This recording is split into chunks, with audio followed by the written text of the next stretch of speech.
Vamos ficar de pé, vamos abrir a palavra do Senhor no livro dos Salmos, Salmo 56. Salmo 56. O Salmo 56 também traz esta mesma temática de enfrentando os dias maus, como estão os nossos dias hoje também. Salmo 56, você pode ler comigo. Tem misericórdia de mim, ó Deus, porque o homem procura ferir-me e me oprime, pelejando todo dia. Os que me espreitam continuamente querem ferir-me, e são muitos os que atrevidamente me combatem. Em me vindo o temor, hei de confiar em Ti. Em Deus, cuja palavra eu exalto. Neste Deus ponho minha confiança e nada temerei. Que me poderá fazer um mortal? Todo dia tossem as minhas palavras. Os meus pensamentos são todos contra mim para o mal. Ajuntam-se, escondem-se, espionam os meus passos, como aguardando a hora de me darem cabo da vida. Dá-lhes a retribuição segundo a iniquidade. Derriba os povos, ó Deus, na tua ira. Contaste os meus passos quando sofri perseguições. Recolheste as minhas lágrimas no teu odre. Não estão elas inscritas no teu livro? No dia em que eu te invocar, baterão em retirada os meus inimigos. Bem sei isto, que Deus é por mim. Em Deus, cuja palavra eu louvo, no Senhor, cuja palavra eu louvo. Neste Deus ponho a minha confiança e nada temerei. Que me pode fazer o homem? Os votos que fiz, eu os manterei, ó Deus. Render-te-ei graças, pois da morte me livraste a alma. Sim, livraste da queda os meus pés, para que eu ande na presença de Deus, na luz da vida. Oremos ao Senhor. Bendito Pai, a Tua palavra parece ser tão clara à nossa mente, ao nosso intelecto, que facilmente poderíamos, de uma forma de interpretação de texto, entendê-la. Mas nela está contida princípios espirituais. Nela está contida a Tua santa orientação. E nós, ó Senhor, precisamos da iluminação, a iluminação do Teu Espírito, para que nos dê o correto entendimento, a correta interpretação deste texto sagrado e a aplicação correta, santa e justa nos nossos corações, para vivermos não só esta semana, mas todos os dias da nossa vida na Tua presença. Instrui-nos, ó Senhor, em nome de Jesus. Amém. Podeis assentar. Meus queridos irmãos, a palavra de Deus, ela nos faz lembrar as palavras do Senhor Jesus. O texto de Salmo nos remete àquilo que Jesus diz. Ora, se estão fazendo isto ao madeiro verde, um texto de Lucas capítulo 23, se estão fazendo isto a madeiro verde, o que será de um madeiro seco, de uma lenha seca? De uma árvore verde a gente não faz móveis, da madeira verde nós não devemos fazer portas, não devemos fazer janelas, mas de uma madeira seca, aí sim, podemos fazer móveis, podemos usar para lenha, podemos fazer e usar de várias formas para edificação, para reforma, para móveis, para construção, até mesmo para fazer o churrasco, fazer uma boa alimentação e fazer coisas que são apropriadas. Se estavam fazendo isso com Jesus, conforme Lucas 23, maltratando, falando mal, lançando impropérios para ele, perseguição, e Jesus vivia aquele tempo de sofrimento e dor, o que seria dos discípulos?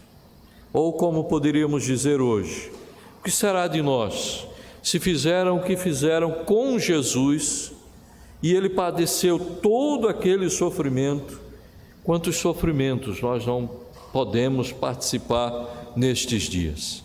O salmista, ele está descrevendo uma sucessão de sofrimentos, e não são sofrimentos poéticos, são reais, não são fictícios, não são da imaginação do autor do livro dos Salmos, são realmente sofrimentos que Davi esteve vivenciando, especialmente descritos em 1 Samuel capítulo 21, quando Davi precisa fugir da presença de Saul, e ele se passa como louco nas terras e na cidade de Gate, na terra dos filisteus, na terra dos filisteus de Golias.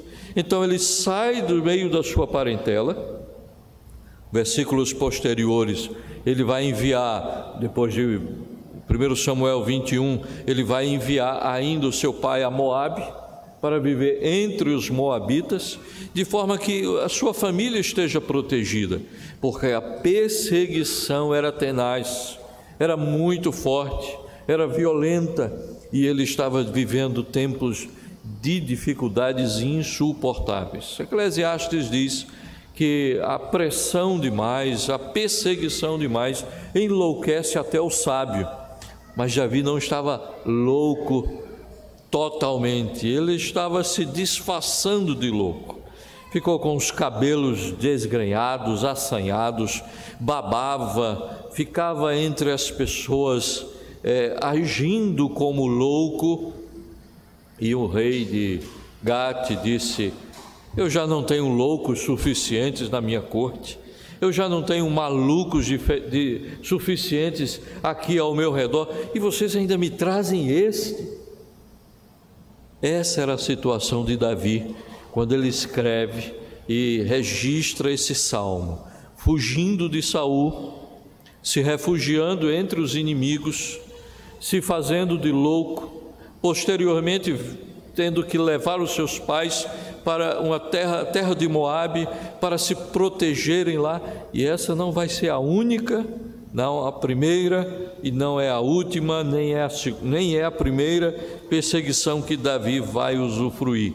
Ele vai viver tempos de muita perseguição, tempos maus, dias difíceis, dias maus, e talvez você até possa se identificar com alguns, com todos, talvez com nenhum no momento, espero que nenhum no momento.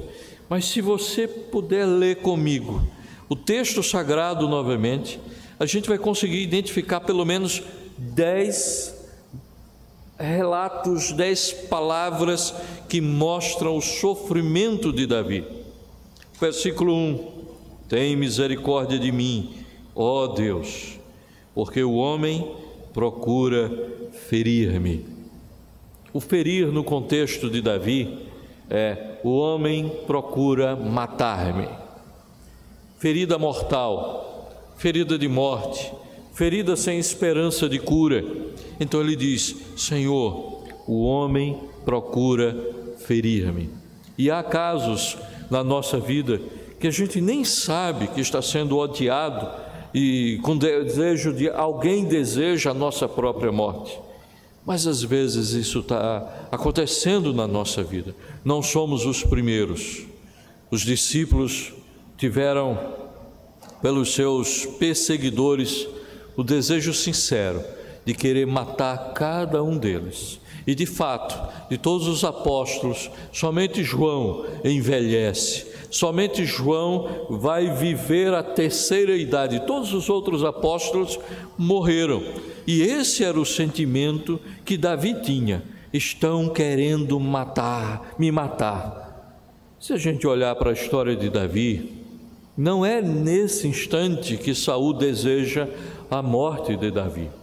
Davi já foi alvo da lança de Saul outras vezes, dentro de casa, até mesmo quando ele tocava a harpa para acalmar a situação em que Saul vivia.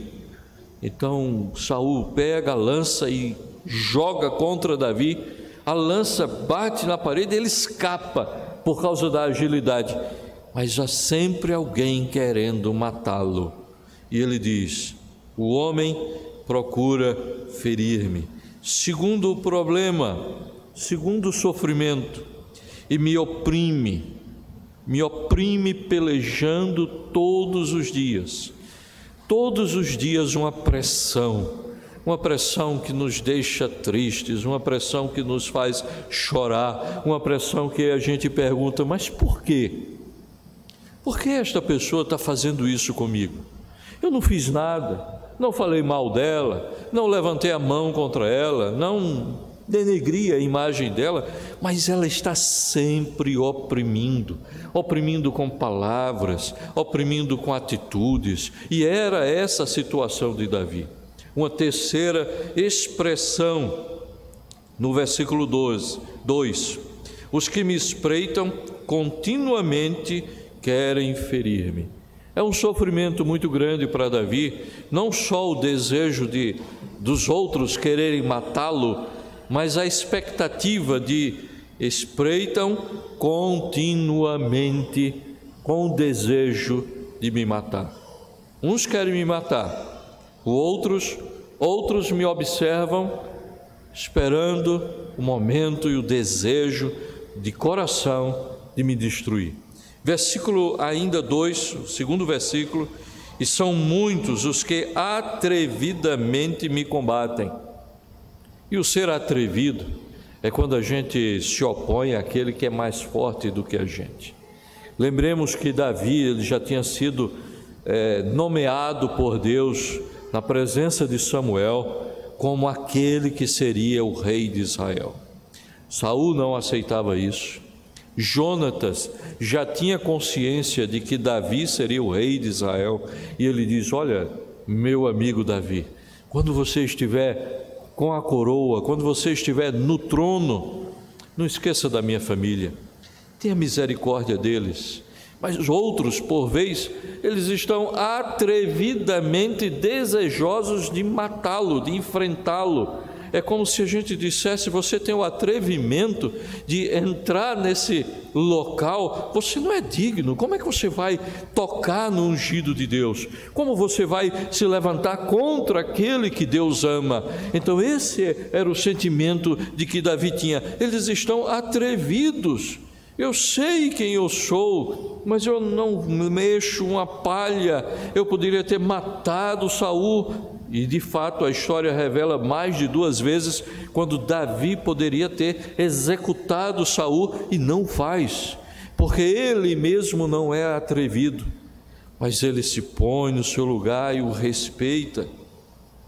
Em me vindo o temor, hei de confiar em ti, em Deus cuja palavra eu exalte. Isso é muito bonito, porque o versículo 4 ele se repete no versículo 10, versículo 11, como se fosse um coro, como se fosse o coro de uma música, o coro de um hino, e ele vai repetir a mesma ideia, o mesmo sentimento, dizendo: em Deus, cuja palavra eu exalto, neste Deus ponho a minha confiança e nada temerei.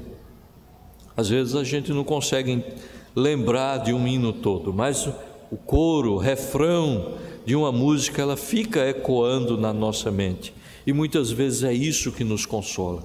Diante de tantas perseguições, de tantas lutas, de tanto desamor, de tentar matá-lo, de opressão, de espreitá-lo atrevidamente e ser combatido, ele diz: eu confio no Senhor, eu confio no Senhor. Eu não vou dizer que isso seja o mantra de Davi, não, isso é o refrão de uma música poética inspirada pelo Espírito do Senhor, e é inspirado pelo Espírito do Senhor, por isso está aqui na Escritura, e ele diz: eu confio no Senhor. Talvez em algum momento da vida, das nossas dificuldades, a gente pode cantar: para altos montes olharei. Nós podemos contar: se dor a mais forte eu sofrer. Podemos cantar o hino 108, podemos cantar o hino 95, podemos cantar hinos e repetir o refrão que consola o nosso coração. É exatamente isso que Davi faz. Ele sabe do seu sofrimento, tem consciência que está sendo perseguido, mas ele repete com o coração, com sua alma: eu confio no Senhor. Que me pode fazer um mortal? Lembram de Jesus diante de Pilatos? Pilatos atrevidamente, ousadamente diz: olha, eu tenho o poder de te livrar, eu tenho o poder de dizer que você vai ficar vivo. Você não quer ficar vivo? E Jesus responde: nenhum poder teria sobre mim se do alto não te fosse concedido. É atrevimento de Pilatos. E veja como tudo isso se parece com Jesus. Todo dia, diz o versículo 5, um quinto sofrimento, todo dia torcem as minhas palavras. Quando as pessoas não gostam de nós, ou quando nós não gostamos de algumas pessoas, nós temos a tendência de torcer o sentido das palavras daquele que está dizendo.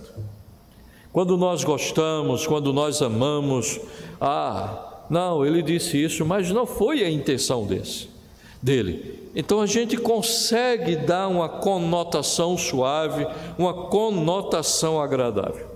Aprendi ainda no seminário, isso fazem 30 anos, mais de 30 anos, o reverendo Otton Guanais Dourado explicava para os alunos, nós alunos, lembrando de um telegrama que um pai escreveu o filho escreveu para o seu pai. E no telegrama estavam as palavras: pai, manda dinheiro. O pai ficou furioso, chateadíssimo.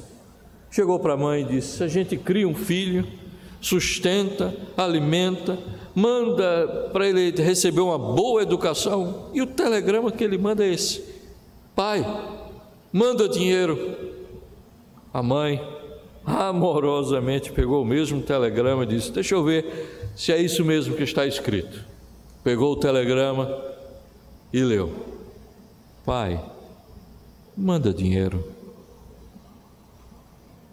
Tão diferente do que o pai leu, as mesmas palavras, mas às vezes a letra fria, às vezes o sentimento de amargura, ou o sentimento de tristeza, ou alguma desavença faz com que as pessoas torçam as nossas palavras. E é exatamente isso que o salmista está vivenciando. Também no versículo 5 diz: os seus pensamentos, suas ideias são todas contra mim. Versículo 6: ajuntam-se, sétimo sofrimento, porque essa união é para derrubá-lo, para fazê-lo sofrer. Ainda no versículo 6, escondem-se. Lembra de Daniel, quando recebeu um edito do rei dizendo: vocês não vão orar, vocês não vão pedir a ninguém, somente ao nosso líder, ao nosso governante, vocês só vão pedir a ele. Mas Daniel, como costume, abriu a janela em direção a Jerusalém. Isso tem relação com 1 Reis capítulo 8, e orou ao Senhor. E estavam ali pessoas que escondiam-se, é o oitavo sofrimento, e espionavam, nono, os seus passos. Rapidamente foram dizer ao rei: olha, ele está fazendo orações a um Deus, ao seu Deus. Isso está errado, ele está infringindo a lei. Sim, era a lei dos homens, e Daniel não estava infringindo a lei de Deus, porque em 1 Reis 8 diz: quando o teu povo estiver disperso, quando o teu povo estiver exilado, quando o teu povo for levado cativo e orar voltado para o teu templo, ouve tu nos céus, Senhor, ouve tu nos céus. Era exatamente isso que Daniel estava fazendo. Mas os homens escondiam-se, espreitavam, espionavam, e em décimo problema, décimo sofrimento, como aguardando a hora de me darem cabo da vida. Davi tinha esse sentimento dentro do seu coração. As pessoas estão aí olhando para mim, mas eu sei que estão querendo dar cabo da minha vida, estão esperando uma oportunidade. Irmãos, será que algum destes problemas pode ser aplicado à nossa vida? Pode ser o nosso caso? Poderá vir a ser, ou já aconteceu conosco? Será que isso acontece? São dias maus, e para resolver e para caminhar nesses dias maus, a palavra de Deus diz, versículo 8: contaste os meus passos quando sofri perseguição. Em dias maus, em dias de tanto sofrimento, a melhor coisa não é olhar para o sofrimento.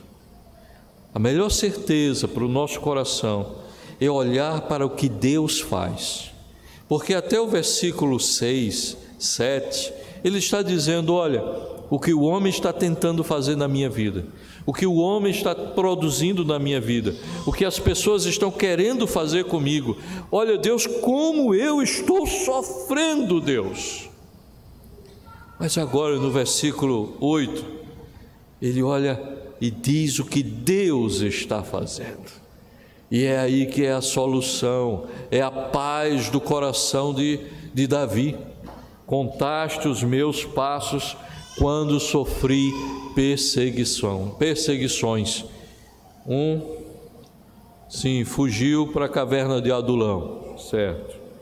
Fugiu para Macpela, certo? Peregrinou entrou tal, ficou entre. Então Deus vai como que na linguagem humana tomando nota de todos os nossos sofrimentos. Está escrevendo, ele está dizendo, o Senhor registrou todos os meus passos, para onde eu fui, para onde eu corri. Em Salmo 3, versículo 6 está escrito, não tenho medo de milhares do povo que tomam posição contra mim, porque o Senhor está tomando nota de tudo que eu estou passando. Você já pensou nisso? Todo o nosso sofrimento, toda a nossa angústia, Deus não está esquecido, Deus não está indiferente, pelo contrário, ao invés de estar indiferente e cair no esquecimento, Ele toma nota, Ele anota, Ele registra. Também o que é que Deus faz? Recolheste as minhas lágrimas no teu odre. Vários litros de lágrimas recolhidos, guardados na presença do Senhor. Nenhuma lágrima dos seus filhos passa despercebida pelos olhos de um Pai amoroso, de um Pai que cuida, de um Deus presente, de um Deus que acompanha cada momento da nossa vida. Eu estou em sofrimento. Ninguém se importa comigo. E aí a gente começa a ter sentimentos de depressão, de tristeza, de angústia. Parece que ninguém dá bola para você, ninguém se importa. Deus está colhendo cada uma das nossas lágrimas. Ninguém está vendo você chorando dentro do quarto, ninguém está observando o seu coração se derramando em lágrimas, mas Deus está recolhendo. A ideia do salmista é: Deus escreve os meus passos quando eu fujo, quando eu corro. Deus recolhe as minhas lágrimas no seu odre quando eu choro, mas Ele também escreve no seu livro as razões de cada uma destas lágrimas, seja de fuga, seja de derramar pelo choro, mas Ele está ali registrando. Nunca, irmãos, Nunca devemos ficar gastando tempo olhando para as nossas dores e para os nossos sofrimentos, mas sempre precisamos voltar os nossos olhos à nossa consciência de que Deus está cuidando e registrando, acompanhando. Deus não está esquecido do nosso sofrimento. Por isso que o salmista diz: seja Deus gracioso conosco e nos abençoe tantas vezes quanto nós sofremos, porque Deus tem conta de tudo isso. Não estão elas inscritas no teu livro?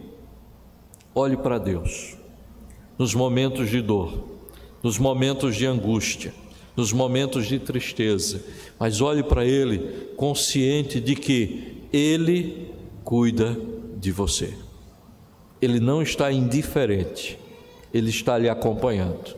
Estava acompanhando Davi quando estava fazendo papel de louco entre os filisteus. Deus estava olhando ali, estava olhando as lágrimas de Davi.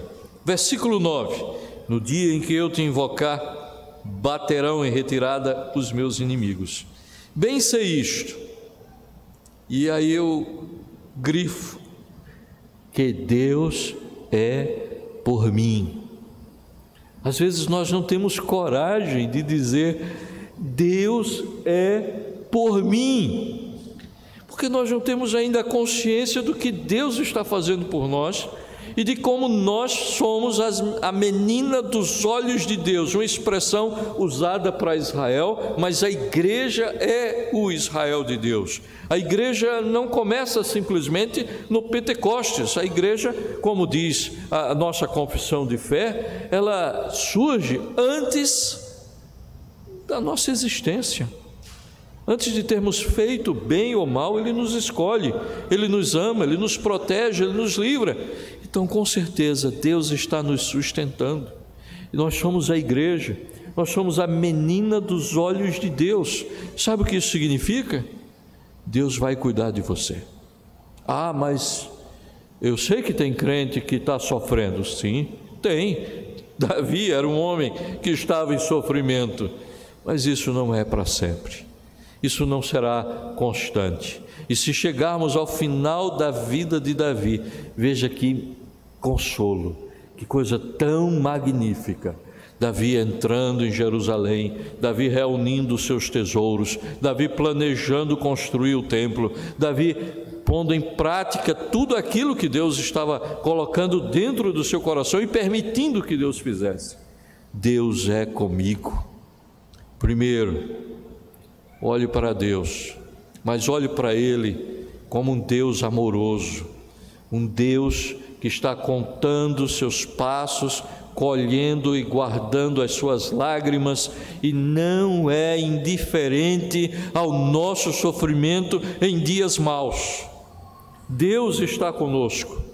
Também olhe para Ele, olhe para você mesmo e veja que Jesus morreu por você na cruz. Deus é por você. Jesus é o amado de Deus, é o Deus Filho que deixa a glória celestial, toma forma de homem, sofre como homem, padece, morre, ressuscita por minha causa. Quem sou eu? Quem sou eu? Ou como Paulo expressa quando escreve a Timóteo: eu, o maior de todos os pecadores, eu não sou digno, eu sou como um apóstolo fora de tempo, eu não sou digno, mas Deus, no seu amor, na sua compaixão, na sua misericórdia, então eu posso pensar como o salmista: bem sei isto, que Deus é por mim. Ah, mas eu estou sofrendo, mas Deus é por mim. Eu estou chorando, mas eu sei que Deus é por mim. Eu estou com tantas dores, mas eu sei que Deus é por mim. Por isso, quando Jó perde tudo, ele diz: nu saí do ventre da minha mãe, nu voltarei, porque o Senhor é comigo. Adora, e ele adora o Senhor. Deus é por você? Você pode dizer: Deus é por mim? Jesus morreu por você, Jesus foi o sacrifício de Deus na cruz. Você pode ter essa certeza. Se você tem essa certeza, você também pode dizer: Deus é por mim. Não é refrão, nem é frase de efeito que Jesus fala aos discípulos, aos apóstolos, quando ele diz: ide por todo mundo, pregai o evangelho a toda criatura, e eis que estou convosco todos os dias. Ou quando o apóstolo Paulo está ali rejeitado por uma cidade inteira e Deus envia o seu anjo e ele se coloca ao lado de Paulo e diz: Paulo, não temas, ainda tenho muito povo nesta cidade. Não desanime, não baixe a cabeça, não se entristeça, não se sinta rejeitado. Eu ainda tenho muito povo nesta cidade. Meus queridos irmãos, Deus é com Paulo, Deus é com João, Deus é com o apóstolo, Deus é comigo, Deus é com você, porque Jesus morreu por você também. Ah, mas está doendo. Está, mas Deus é por você. Diz ainda o texto sagrado, além de ter essa esperança, como segundo destaque, vem um coro: em Deus, cuja palavra eu louvo, no Senhor, cuja palavra eu louvo, neste Deus ponho a minha confiança, a nada temerei. Que me poderá fazer o homem? Meus irmãos, o que pode acontecer conosco que esteja fora do controle de Deus? Deus controla tudo, Deus dirige tudo. As coisas que aconteceram a Jó, você sabia que Jó nunca soube quem estava por trás de tudo aquilo? O relato bíblico mostra Jó sofrendo, mostra Jó fiel, mas em momento nenhum a Escritura está dizendo que Jó tomou consciência que Satanás estava fazendo um teste com a permissão de Deus. Não há isso no texto bíblico. Há muitas coisas que estão acontecendo na nossa vida e nunca saberemos os porquês porque isso ou porque aquilo está acontecendo, mas temos a esperança: Deus é por mim, Deus é por mim. Você pode dizer isso no seu coração, pode dizer isso nos momentos de dificuldade: nada temerei, que me pode fazer o homem? Se em primeiro lugar nós podemos ter a lembrança de que Deus cuida, registra, guarda as nossas lágrimas, que em segundo lugar nós podemos ter a esperança de que Deus é por nós, a certeza de que Deus é por nós, a esperança que Deus cuidará de cada um de nós. Não tem um hino que usa isso, essa expressão?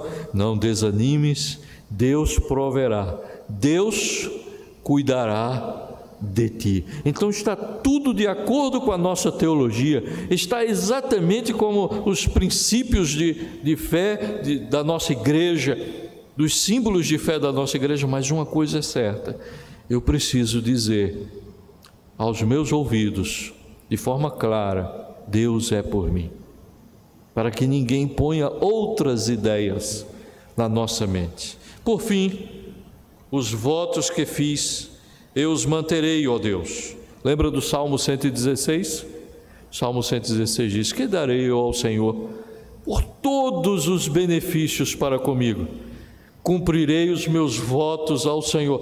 O salmista está dizendo: eu estou grato a Deus, eu sei que estou sendo perseguido, eu sei que estou sofrendo, eu sei que está doendo, mas eu sei que eu vou render graças ao Senhor, render-te-ei graças, ações de graça, Senhor, e cumprirei os meus votos na presença dos teus filhos, na assembleia dos justos, entre os santos, pois da morte me livraste a alma.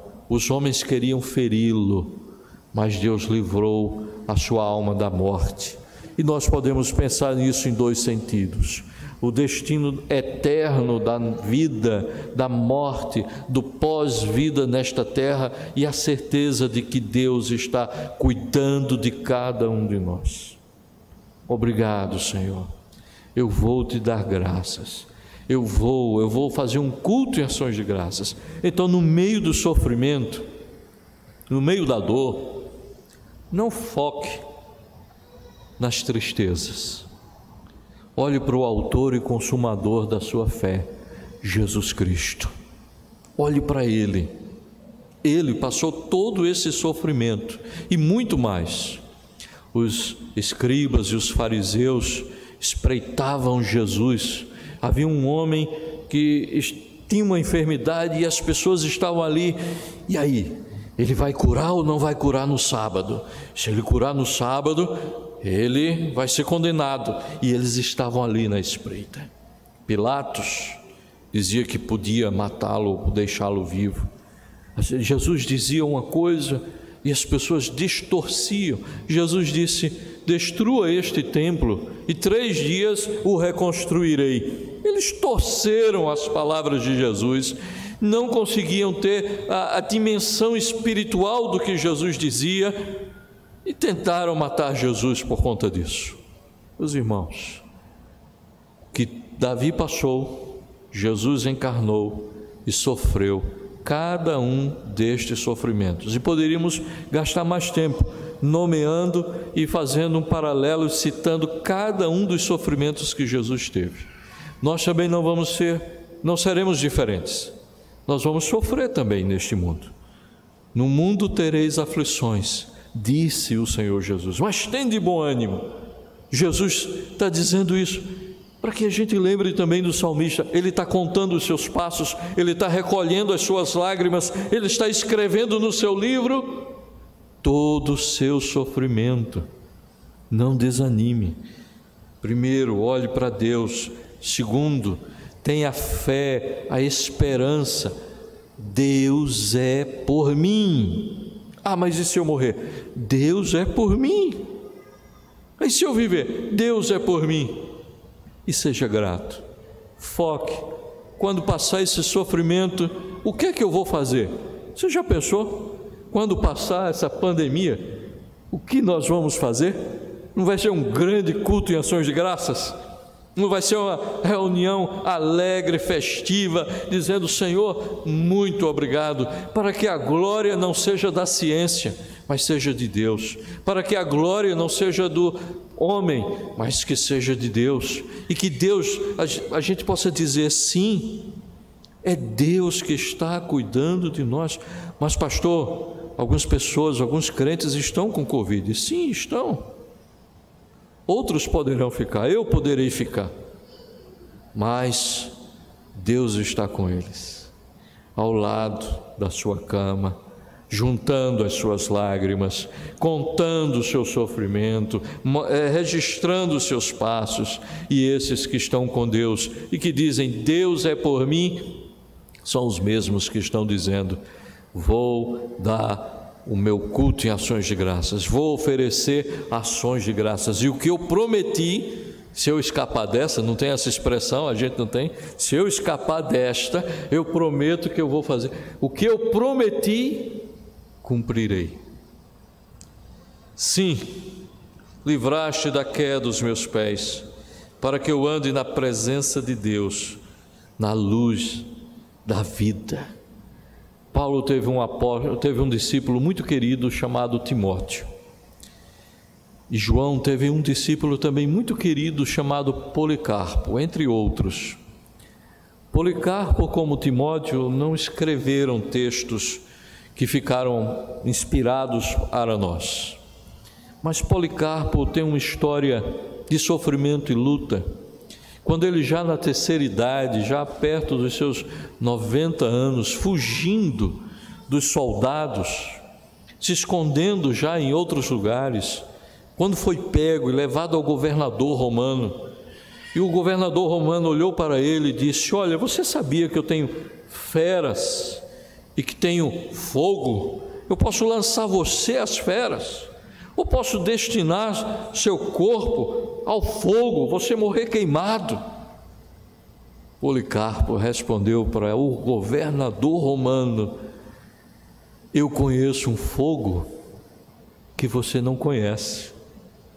Eu conheço um verme que nunca para de roer, e desse eu não vou nunca ficar à mercê.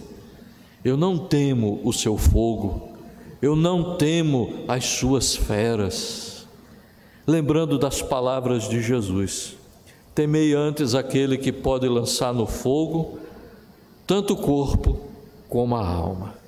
Meus queridos irmãos, a resposta final de Policarpo foi: esse Jesus que você quer que eu rejeite, nunca me fez mal algum, nunca o rejeitarei, não tenho motivos para o rejeitar. Ele conhecia Jesus, ele conhecia Jesus. Jesus sofreu, Jesus morreu, Jesus padeceu por cada um de nós. O sofrimento estava sobre ele, ele foi ferido por causa dos nossos pecados, ressuscitou para a glória de Deus, para nos salvar. Por maiores que sejam as dificuldades, nunca vamos deixar de dizer: Deus é por mim. Nunca vou perder a consciência de que Deus cuida e registra todo o nosso sofrimento. Não, Deus é por nós.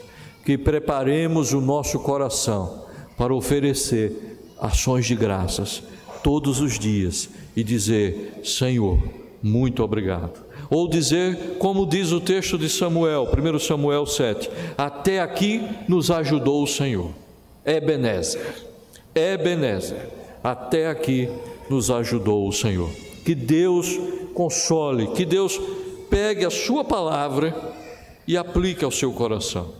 Que Deus possa colocar no seu coração esperança, mais fé, mais certeza de que Deus está conosco. Nós somos a menina dos olhos de Deus. Podemos passar por sofrimentos? Podemos, não tem problema nenhum, mas estaremos sempre com o Senhor Jesus.